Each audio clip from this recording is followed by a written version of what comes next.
Solo Leveling. Parlons de l'histoire, de la profondeur. Je vois beaucoup de gens dire ouais, Solo Leveling ça n'a pas de profondeur, etc. Comme la vidéo de Papsan d'ailleurs, où il dit ouais, c'est éclaté, ça n'a pas de profondeur, c'est zéro.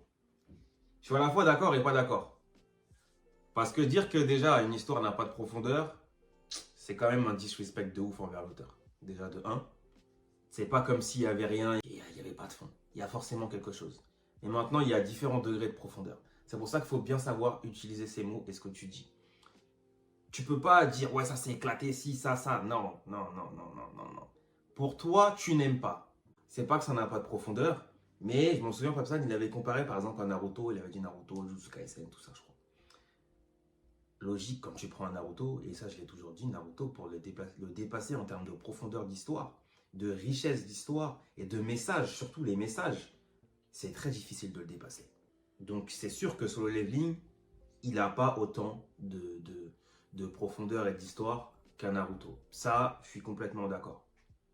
Maintenant, ça ne veut pas dire que Solo Leveling est axé baston, axé personnage badass, l'héros Sung Jin-woo, il est ultra badass, quand il arrive, il fracasse tout. Ça ne veut pas dire que c'est ça, que ça manque de profondeur, ça manque de ci, de ça. Non, il y a une histoire, il y a un background, j'ai lu le manoir, j'ai vu où est-ce que c'est parti, il y a quelque chose et c'est plutôt cool.